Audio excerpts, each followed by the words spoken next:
Assalamualaikum. मेरा नाम doctor Meham Rashil है and welcome to another episode of Fertility and Virility. Today's topic of discussion is PCOS, which is one of the most talked about conditions, yet the most misunderstood one. कुछ लड़कियों को कहा जाता है कि ये सिर्फ पीरियड्स का मसला है, कुछ से कहा जाता है कि वेट लूज कर लें तो सब कुछ ठीक हो जाएगा. But is PCOS really that simple or is it far from reality? और इसी पे बात करने के लिए हमारे साथ मौजूद हैं doctor Amna Najeeb, MBBS, MCPS, FCPS, CHPE, Professor of Obs and Gynae, Head of the Department, Gynae Unit 3, Karachi Metropolitan University and Abbasi Shaheed Hospital. Assalamu alaikum Dr. Saiba, welcome to the show. वालेकुम अस्सलाम. How are you? I'm fine. आप कैसी हैं? मैं बिल्कुल ठीक हूँ. Doctor साहिबा, जैसे कि अभी हमने पीसीओएस के बारे में डिस्कशन करनी है, तो मेरा आपसे पहला सवाल ये है कि वो लड़कियां जो हमें सुन रही हैं और अगर हमें उन्हें ये बताना हो कि पीसीओएस क्या है तो हम उनको किस तरीके से ये कॉन्सेप्ट जो है वो कन्वे कर सकते हैं? Hmm, first of all I am very thankful to you कि ये बहुत ही कॉमन और बहुत ही एग्रेसिव प्रॉब्लम जो बहुत कॉमन है हमारी कम्युनिटी में अमंग वुमेन, तुमने उसको हाईलाइट करने के लिए आज ये टॉक रखी. It's very good. अब जो बच्चियां या औरतें पीसीओएस के बारे में ये प्रोग्राम सुन रही हैं उनको मैं ये बताना चाहूँगी कि पीसीओ जो है वो सिर्फ एक मेंस्ट्रुअल इरेगुलरिटी का नाम नहीं है, बल्कि ये एक पूरा सिंड्रोम है. सिंड्रोम कोई ऐसी डिजीज होती है जो कि पूरी तरह आपके जिस्म के हर सेल को और हर सिस्टम को जो है वो इन्फ्लुएंस करती है. इस पॉलीसिस्टिक ओवेरियन सिंड्रोम में आपको मेटाबॉलिक डिसऑर्डर भी होगा, जिसमें ओव्यूलेटरी डिसफंक्शन भी होगा, हाइपरएंड्रोजेनिज्म भी होगा, ओव्यूलेशन फंक्शन भी डिसऑर्डर होगा और आपके इन्फ्लेमेटरी प्रोसेस भी ऑनगोइंग होंगे. तो it's a complex metabolic endocrine disorder. तो डॉक्टर साहबा, सर्कल बैक करके हमारा सवाल अब ये है कि इज दिस कंडीशन क्योरेबल और manageable? Let me tell you this thing very clearly. मतलब मैं ये साफ बताना चाहती हूँ कि ये कोई डिजीज नहीं है जिसको हम क्योर कर लें. जैसे कोई इन्फेक्शन है या कोई बुखार है किसी किस्म का कि वो सही हो जाएगा. It's a disorder, it's only manageable and controllable. It's not curable, right, but yes it's manageable. Right. Doctor साहब, जब भी पीसीओएस की बात होती है तो सिस्ट्स का वर्ड उससे एसोसिएट होता है, तो क्या पीसीओएस सिस्ट्स की वजह से होता है या ये उसके कॉन्सिक्वेंस होते हैं? पीसीओस जो सिस्ट है वो पीसीओ नहीं है, बल्कि जो छोटी छोटी स्मॉल सिस्ट ओवरी में बन जाती हैं वो उसका एक कॉन्सिक्वेंस है. राइट. जो एक्चुअल पीसीओएस है वो एक पूरा मेटाबॉलिक सिंड्रोम है जिसमें ओवरी के अंदर की जो मैनिफेस्टेशन है उसमें वो सिस्ट बन जाती है जिन्हें हम पीसीओडीज कहते हैं. राइट. डॉक्टर साहिबा, हमारे पास जब भी पीसीओएस की बात होती है तो मल्टीपल सिम्टम्स हैं, जैसे हिरसूटिज्म हो गया, इरेगुलर मेंस्ट्रुअल साइकिल हो जाता है, वेट गेन भी होता है काफी हद तक जो है वो खवातीन को. तो क्या तमाम खवातीन में सेम ऑनसेट ऑफ सिम्टम्स होते हैं? नहीं, ऐसा नहीं है. पीसीओएस क्योंकि आपके मुख्तलिफ सिस्टम को एड्रेस करता है तो किसी पेशेंट में कोई चीज डोमिनेट करती है और किसी में कुछ. लाइक कोई पेशेंट जो होती हैं वो सिर्फ मेंस्ट्रुअल इरेगुलरिटी के साथ आपके पास आती हैं, कुछ इनफर्टिलिटी के साथ आती हैं और कुछ आपके पास एक्सेसिव वेट गेन से आती हैं और ओवरवेलमिंग एक्नी हो जाती है, उन्हें स्कैल्प बैलनेस हो रही होती है या बहुत male pattern of hair growth होता है, कुछ उसके साथ प्रेजेंट करती हैं. तो इट्स नॉट लाइकली कि सबको एक ही जैसे सिम्टम होंगी. इसमें मल्टी वेरिएंट जो है वो क्लिनिकल मैनिफेस्टेशंस हैं. राइट. इसी तरह जब भी हम पीसीओएस की बात करते हैं तो हमारे पास एक टर्म यूज होती है इंसुलिन रेजिस्टेंस. तो क्या हर फीमेल जिसको पीसीओएस है उसके अंदर इंसुलिन रेजिस्टेंस आती है? यस, इंसुलिन रेजिस्टेंस जो है ना वो इसकी बेसिक पैथोलॉजी है. राइट. तो इधर आप का बीएमआई बहुत ज्यादा है, आप फैट हैं, ओबीस हैं, ओवरवेट हैं वो भी, और अगर आप थिन लीन हैं तो भी, दोनों टाइप के स्पेक्ट्रम में आपको जो है वो इंसुलिन रेजिस्टेंस मिलता है. And actually this is the key pathology for the PCODs. I believe जो हमारे पास लीन फीमेल्स होती हैं उनमें बाज़-औक़ात पीसीओएस बहुत ज़्यादा ओवरलुक होता है, बिकॉज एक ये मिसकंसेप्शन है कि जो ओबीस है उसी में पीसीओएस हो सकता है.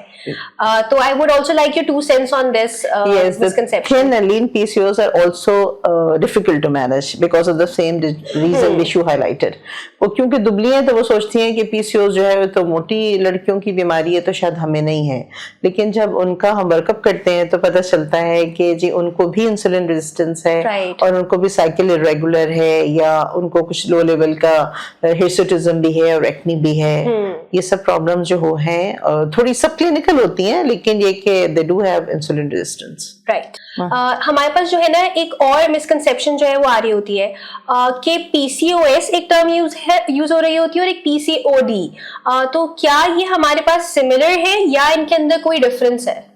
एक्चुअली पीसीओडीज और पीसीओएस जो है उसमें फर्क ये है कि जो पीसीओडी है ना, जिसमें हम एक अल्ट्रासाउंड फाइंडिंग की बात करते हैं, वो उसका सिर्फ एक क्राइटेरिया है। Right. बेसिकली 3 क्राइटेरियाज होते हैं, जिसमें एक बायोकेमिकल जो है वो हाइपर एंड्रोजिनिज्म है, जिसमें हमारे सारे हार्मोन लेवल्स आ जाते हैं, वो हम चेक करते हैं, जिसमें इंसुलिन का लेवल है, एफएसएच, एलएच है, और बाकी फ्री टेस्टोस्टेरोन है और एंड्रोजन्स के लेवल्स हैं।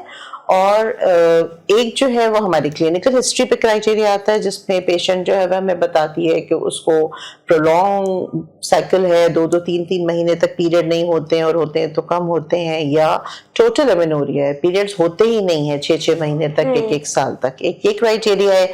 तीसरा जो है वो ये अल्ट्रासाउंड फाइंडिंग है, जिसमें सिर्फ ओवरीज की जो है वो टिपिकल एक नेकलेस अपीयरेंस आती है, और इसको हम कहते हैं अल्ट्रासोनोग्राफिक क्राइटेरिया। Right. तो इन 3 में से अगर कोई 2 हमें मीट कर जाते हैं तो हम उसे डायग्नोज करते हैं कि इसको एक पीसीओएस है। राइट।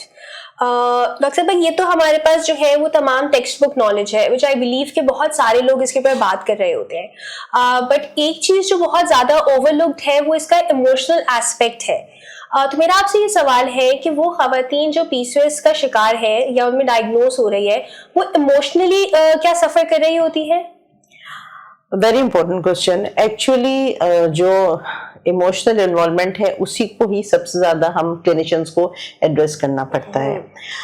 मैं तुम्हें एक बात बताऊं कि जब पीसीओ की एक पेशेंट आपके पास आती है ना, तो it's good counselling, appropriate timing and privacy, one-to-one contact, ये सब चीजें कुछ ऐसी हैं जिसकी वजह से आप एक रेपो क्रिएट करते हैं उसके साथ।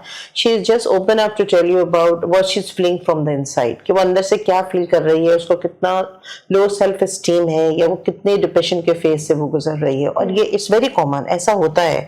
बस वक्त आप बात करना शुरू करते हैं और पेशेंट स्टार्ट क्राइंग। वो लड़की यंग फीमेल या मैरिड जिसके बच्चे नहीं हो रहे हैं या जिसके मिसकैरेज हो रहे हैं, वो बिल्कुल लिटरली रोना शुरू कर देती हैं। तो उसका मतलब है कि इसका बहुत स्ट्रॉन्ग इन्फ्लुएंस है।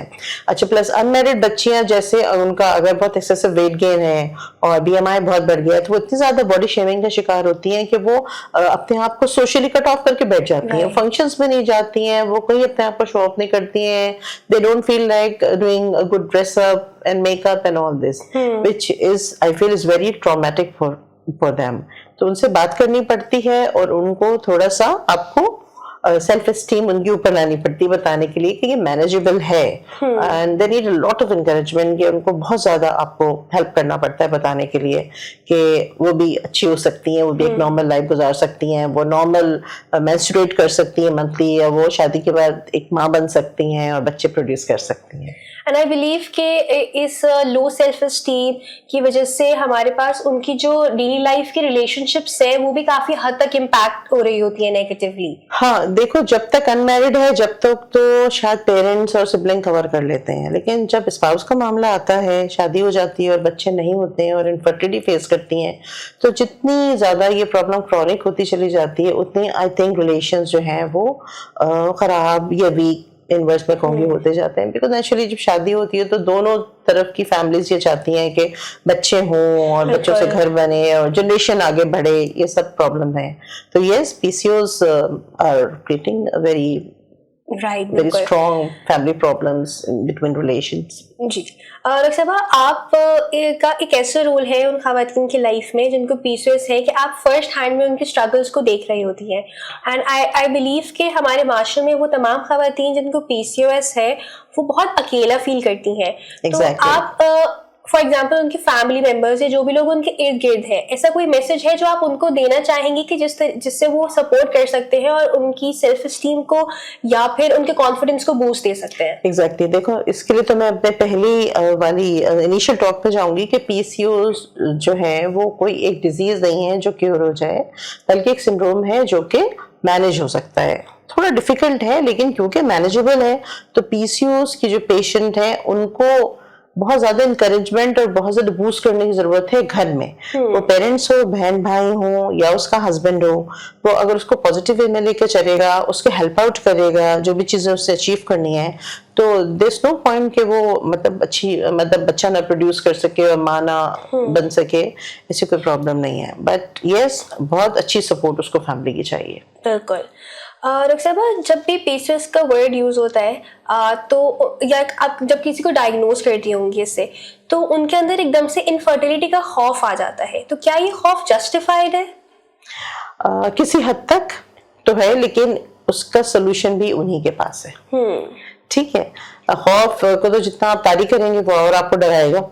अब प्रॉब्लम अगर उसका सोल्यूशन आपके अपने पास है तो आपको उस टाइम पे काम करना चाहिए उस खौफ से निकल के, कि अगर वो अपना वेट मैनेज कर लेती हैं और अगर वो ओव्यूलेट करने लगती हैं तो देयर इज नो पॉइंट के वो माँ बन सकती हैं और बच्चे कर सकती हैं, अपनी फैमिली रिलेशन को बेहतर स्ट्रॉन्ग कर सकती हैं। बिल्कुल। डॉक्टर साहब, अगर कोई मिथ ऐसा हो जो कि पीसीओएस से एसोसिएटेड है, जो कि हमारे पेशेंट्स को जो है वो बहुत नेगेटिवली इफेक्ट कर रहा हो, तो ऐसा कौन सा मिथ है जो आप हमारे साथ शेयर करना चाहेंगी, जिसको जरूरत है कि उसको बस्ट किया जाए? देखो, पीसीओएस इतना कॉमन है कि जो हमारी लेमैन खवातीन है ना, जो मेडिकल से एसोसिएटेड भी नहीं है, उनको भी जब वो सुनती है ना पीसीओएस है तो सोचती हैं कि पता नहीं इससे शादी करके बहू बनाएं कि ना बनाएं, पता नहीं ये बच्चा पैदा करेगी कि नहीं, पता नहीं हमारे बेटे की लाइफ ना खराब हो जाए। मतलब इस तरह की जो मिस से बात होती है, और ये पेशेंट आपको आके बताती है। थोड़ा सा जब ओपन अप होगी, आपके साथ रेपो में आएगी ना, तो वो बताना शुरू करती है कि प्रॉब्लम्स हैं।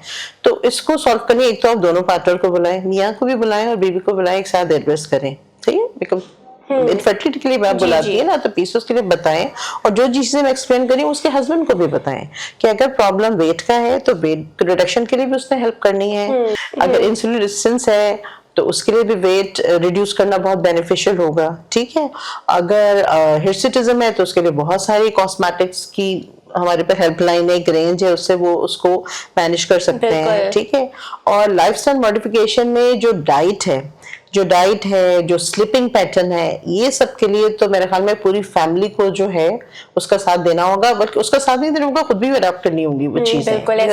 हेल्दी अडॉप्टेशंस हैं।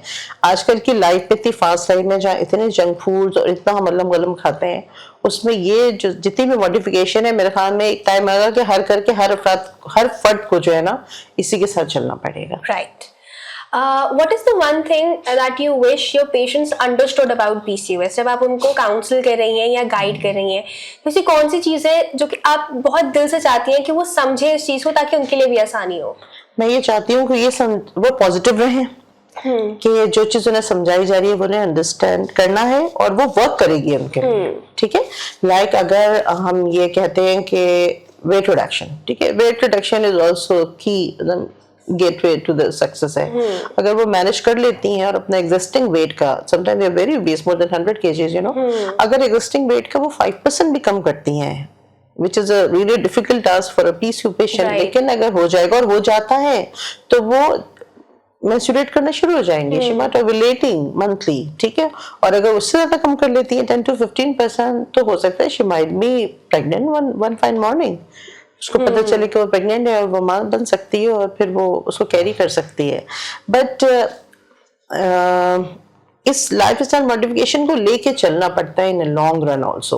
वो थोड़ा सा मुश्किल है, कभी कभी चीटिंग होती है डाइट में और आप वर्कआउट नहीं करते हैं या वॉक नहीं करते हैं, लेकिन थोड़ी बहुत चीटिंग चलती है, लेकिन लॉन्ग रन में आपको ये चीज मेंटेन करनी पड़ती है, क्योंकि आगे अगर मेटाबॉलिक सिंड्रोम में आप चली गई और टाइप 2 डायबिटीज और कार्डियोवैस्कुलर रिस्क आपके साथ इन्वॉल्व है, तो उसके बारे में भी सोचना है। पीसीओएस को मैनेज करने का मकसद सिर्फ एक बच्चा पैदा करना नहीं है, आपको खुद भी सेहतमंद रहना है। ऐसा ही है। और अक्सर आपने जो है वो लाइफस्टाइल किया जो है वो जिक्र किया था, तो मेरा आपसे ये सवाल है कि क्या पीसीओएस एक पुअर लाइफस्टाइल की वजह से होता है या एक खराब लाइफस्टाइल से उसको मजीद इन्फ्लुएंस करता है? पुअर लाइफस्टाइल तो सही वर्ड नहीं है, एक बैड लाइफस्टाइल ज्यादा सही वर्ड है। हाँ, अगर आप बहुत सेडेंटरी लाइफस्टाइल के आदी हो गए कि आप सिर्फ जंक खाते हैं और आपको सब्जियां और फ्रूट्स और ऐसी जो चीजें लोग ग्लाइसेमिक इंडेक्स उसको खाने का शौक नहीं है और आप बिल्कुल सुस्ती का शिकार हैं, आप सोना ज्यादा चाहते हैं और बिल्कुल जाके जिस्मानी वर्जिश के आदी नहीं है, तो फिर ये आपकी कंडीशन को मजीद वर्सन करेगा। Right. तो माइंडसेट इधर से चेंज होगा कि ये सब कुछ छोड़ के बिल्कुल एक नई तरीके से लाइफ जो है वो गुजारना शुरू करना है, तो फिर इसका असल बेनिफिट मिलेगा। राइट, दवाएं किसी हद तक तो हेल्प कर सकती हैं, लेकिन असल सॉल्यूशन आपके अपने पास है। बिल्कुल ऐसा ही है। आप आज से ही अपनी जो है वो तैयारी शुरू कर दें कि आपने क्या करना है। हमने हमेशा ये सुना है कि जितनी ज़्यादा एक्सरसाइज जो है वो अपने लाइफस्टाइल में इंक्लूड की जाएगी, उतना ही जो है वो PCOS के पेशेंट को जो है वो फर्क नजर आएगा अपनी सिम्टम्स में और अपनी क्वालिटी ऑफ लाइफ में। तो ये किस हद तक जो है वो सही बात है? ये सबसे इम्पोर्टेंट बात यही है। देखो, मैंने भी कहा कि जो की पैथोलॉजी है वो है इंसुलिन रेजिस्टेंस, और आप जितनी मेटफॉर्मिन खा लें, आप जितनी भी इंसुलिन रेजिस्टेंस की दवाएं खा लें, जब तक आप मस्कुलर एक्टिविटी, फिजिकल एक्टिविटी नहीं करेंगे, वो रेजिस्टेंस कम नहीं होगा। किसी हद तक तो दवाएं हेल्प करेंगी, लेकिन जब आप वर्कआउट करेंगी, ब्रिस्क वॉक करती हैं आप, अगर वॉक भी करती हैं, और इट डजंट मीन कि आप कोई बहुत ही स्ट्रॉन्ग स्ट्रेनस किस्म की एक्सरसाइज करें, तो उससे भी इंसुलिन रेजिस्टेंस कम होता है, क्योंकि आप मस्कुलर एक्टिविटी करती हैं और आपकी शुगर लेवल्स को ये नॉर्मल लगता है, और इंसुलिन आपके बॉडी के हर सेल को सेंसिटाइज करता है इंसुलिन के लिए। Once the insulin resistance is over, बाकी चीजें बहुत हद तक ऑटोमेटिकली सही होना शुरू हो जाती है। तो yes, physical exercise, workout, going gym daily is very important, very important. It should be include almost in every person in today's life. I believe कि जब हम भी PCOS की मैनेजमेंट की या लाइफस्टाइल मॉडिफिकेशंस की बात करते हैं, तो हम हमेशा डाइट चेंज करने की बात करते हैं, हम हमेशा एक्सरसाइज करने की बात करते हैं, but no one talks about the sleep cycle. Oh, another important question. Sleep is equally important as your diet. किसी हद तक ये मसला इसलिए है कि हमारे यहाँ रात में जागने का ट्रेंड हो गया है। ठीक है, बच्चे जो है वो दिन भर सोते हैं और रात भर जागते हैं, और उसकी वजह शायद स्क्रीन टाइम है, एक्सेसिव स्क्रीन टाइम जो वो स्पेंड करते हैं। तो I am sure you know something about melatonin. Yes, I do. Melatonin has a very strong influence, and melatonin is a hormone which is secreted by the hypothalamus. हमारे दिमाग के अंदर का एक हिस्सा है जहाँ से खास कर ये हार्मोन रिलीज होता है, और ये आपके हमारे जिस्म के एक बायोलॉजिकल क्लॉक है जिसमें दिन और रात के साथ कुछ हार्मोन रिलीज होते हैं। ठीक है, वो हमारी बॉडी की हर सेल में हीलिंग पावर रखते हैं। ठीक है, मेलाटोनिन भी उनमें से एक है। हमको पता है कि जितने इन्फ्लेमेटरी प्रोसेस हमारे बॉडी में होते हैं उसमें फ्री ऑक्सीजन रेडिकल्स का बहुत रोल है, और ये बहुत स्ट्रॉन्ग इन्फ्लेमेशन कॉज करते हैं। तो मेलाटोनिन को ये ऑक्सीजन स्ट्रेस का स्कैवेंजर कहते हैं। स्कैवेंजर उसे खा जाता है, इसका मतलब जैसे वो स्ट्रेस को, उस इन्फ्लेमेशन को सेटल करेगा, तो आपकी जो सेल की लाइफ है और जो क्वालिटी है वो बेहतर होगी। स्पेशली कौन से, जो हमारे oocyte हैं, which are inside the ovary, जो कि अंडा बनाते हैं। oocytes, एग बनता है, एग रिलीज होता है, फिर वो आगे जाके वो आपकी माहवारी के निज़ाम को भी सही करता है, और फिर आपको प्रेगनेंसी में भी हेल्प आउट करता है। तो मेलाटोनिन जो है वो क्योंकि रात में रिलीज होता है, डार्कनेस पर रिलीज होता है, अल्लाह ने उसका कानून बनाया है। रात की आप नींद करें, आप दिन जो है वो काम करने के लिए है और रात सोने के लिए। कुरान शरीफ में भी जिक्र है, तो उसको फॉलो करें। दिन में जागें और रात में सोएं। अपनी नींद कम से कम 8 घंटे की आप पूरी करें, ताकि आप पूरा मेलाटोनिन जो है वो आपका रिलीज हो और आप उससे पूरी तरह बेनिफिशियल हो सकें। बिल्कुल। डॉक्टर साहब, जो यंग लड़कियां होती हैं, जब भी उनको लाइफस्टाइल मॉडिफिकेशन की बात की जाए या उनसे वेट लॉस की बात करते हैं, तो वो या तो जो है वो एक्सट्रीम और जो है ना वो क्रैश डाइटिंग पे चली जाती हैं, या फिर जो है वो एक्सेसिव कार्डियो करना शुरू कर देती हैं। तो यहाँ पे मेरा आपसे सवाल ये है कि एक्सट्रीम डाइटिंग और ओवर एक्सरसाइजिंग क्या PCOS को मजीद खराब करती हैं उस कंडीशन को, या वो कहीं ना कहीं हेल्पफुल है? किसी हद तक तो हेल्पफुल है, लेकिन देखो ओवर कोई भी चीज होती है तो वो हार्मफुल हो जाती है। ठीक है, ऐसा नहीं है कि आपने दिन भर खाना भी नहीं खाना और आपने जो है वो ज्यादा टाइम जो है वो एक्सरसाइज में, स्पेशली कार्डियो में, स्ट्रेनस एक्सरसाइज में स्पेंड करना है। नहीं, जब आप खाना खाते हैं तो भी आपका मेटाबॉलिज्म जो है वो बूस्ट होता है, आपके अंदर जो है वो हरारे बनते हैं, और वो आपके मेटाबॉलिज्म को चलाने में जो है वो आपकी अपनी एनर्जी यूटिलाइज होती है। एक तरह से खाना खाने में भी आपका वेट कम हो रहा होता है, क्योंकि उस खाने को हजम करने के लिए जो आपका बॉडी काम कर रहा होता है वो भी आपकी एनर्जी को यूटिलाइज कर रहा होता है। तो क्रश डाइट के साथ एक्सरसाइज करने में आपको फायदा नहीं होगा, बल्कि वो आपका बॉडी जो है ना वो ट्रॉमा फेस करेगा, नेगेटिव नाइट्रोजन बैलेंस में जाएगा, इट क्रिएट्स और नेगेटिविटी सेल में जो है वो नेगेटिविटी होगी, उसमें नेगेटिव नाइट्रोजन बैलेंस के साथ।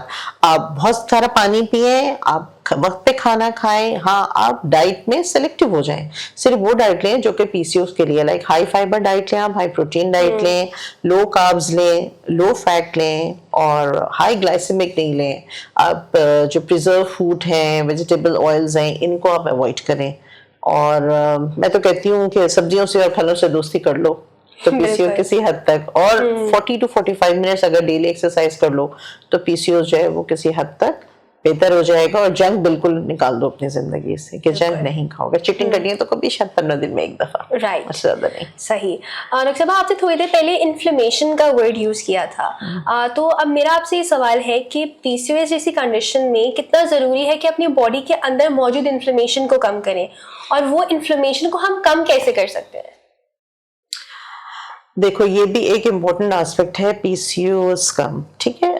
पॉलीसिस्टिक ओवेरियन सिंड्रोम में जो है ना, ये क्योंकि फ्री ऑक्सीजन रेडिकल और ऑक्सीजन स्ट्रेस जो है ना, इन्फ्लेमेटरी प्रोसेस है, ये जिस्म के हर सेल पे इफेक्ट करके इन्फ्लेमेशन कर रही होती है। अब उसमें एक तो रोल आपका मेलाटोनिन का मैंने बताया कि बहुत अच्छा है। इसके अलावा बहुत सारे रिड्यूसिंग एजेंट आपके अंदर बॉडी के अंदर मैंने बनाए हैं, जिसमें ग्लूटाथायोन है, विटामिन डी है। ये कुछ चीज़ें इतनी इम्पोर्टेंट है कि ये सारे इन्फ्लेमेशन को सेटल करती हैं, विच इज़ नेसेसरी। अब ओवरऑल जब इन्फ्लेमेशन की हम बात करते हैं तो लोग सोचते हैं कि कहीं कोई सोजिश की या जलन की या सूजन की बात है, ऐसा नहीं है। जो सेलुलर लेवल पे है, जैसे सेल के अंदर बहुत माइटोकॉन्ड्रिया है, या जैसे एक अंडा बन रहा है, उस साइड की जो मैच्योरेशन है, वहाँ पे भी उसको एक हेल्दी एनवायरनमेंट चाहिए। वहाँ पे जैसे हम लोग इंटरल्यूकिन्स कहते हैं, साइटोकाइंस कहते हैं, ये सारे इन्फ्लेमेटरी ट्रांसमीटर्स हैं जो बढ़े हुए होते हैं। ये सब अगर बढ़े में हैं तो आपके अंडे की उस साइड की जो क्वालिटी है वो खराब रहेगी, ठीक है। इसके अलावा दूसरी जो इम्पोर्टेंट ऑर्गन है वो लिवर है, वो बहुत ज्यादा इफेक्ट होता है ना, फैटी लीवर होता चला जाएगा, कंटिन्यूस इन्फ्लेमेशन है और इंसुलिन रेजिस्टेंस है, और जो फैट है उसकी एक्यूमुलेशन हो रही है, हर तरह से सारी शुगर्स जो है वो फैट बनाना, ट्राइग्लिसराइड्स और खराब सिंपल फैट बनाना शुरू करती हैं। तो liver is the next organ जो कि उसमें डैमेज होना शुरू होता है। तो this inflammation should be reduce. Thank you so much, Dr. Saiba, for this valuable conversation and your insights. End में मैं जो है वो आपसे ये रिक्वेस्ट करूँगी कि आप हमारे व्यूअर्स को जो है वो एक मैसेज अगर देना चाहें अबाउट पीसीओएस, तो वो क्या होगा? अच्छा, तो मैं एक सेंटेंस पे ये बोलूँगी कि पीसीओ से डरना नहीं है, पीसीओएस मैनेजेबल है। उसके लिए आपको खुद डट जाना है, उसके खिलाफ अपने लाइफ स्टाइल को चेंज करना है, अपनी डाइट को सही करना है, अपने डेली रूटीन को सही करना है, दिन में जागना है, रात में सोना है, फिजिकल एक्टिविटी को अपनी रूटीन का हिस्सा बना लेना है। आप सुबह अर्ली राइज करें, सुबह उठ के एक्सरसाइज करें, एक हेल्दी नाश्ता करें, काम पे जाएं, पढ़ती हैं तो आप पढ़ें, पॉजिटिव रहें, 5 वक्त की नमाज पढ़ें, तस्बीह पढ़ें और अपने अंदर पॉजिटिविटी लेकर आएं कि ये चीज़ जो है वो आपके लिए बहुत ज़रूरी है। दवाएं किसी हद तक हेल्प करेंगी, लेकिन सबसे पहले जितनी खराबियां हो रही हैं उसकी दुरुस्ती आपने खुद करनी है। जब आप उस लेवल पे आ जाएंगी कि आपका बॉडी जो है वो दवाओं को रिस्पॉन्ड करने के लिए रेडी हो जाएगा, उस वक्त ही वो जितनी भी मेडिसिन है, वो साइकिल रेगुलर करने की हो, इंसुलिन रेजिस्टेंस की हो, ओव्यूलेशन की हो, आपको प्रेग्नेंट करने के लिए हो, उनका आपको मैक्सिमम बेनिफिट मिलेगा। Thank you so much. If there's one thing to take away from today's conversation, it is that PCOS is not a personal failure, and it's not a lack of discipline, and neither it is anything to be ashamed of. This is Dr. Maham signing out. Until the next episode of Fertility and Virility, thank you so much. Thank you.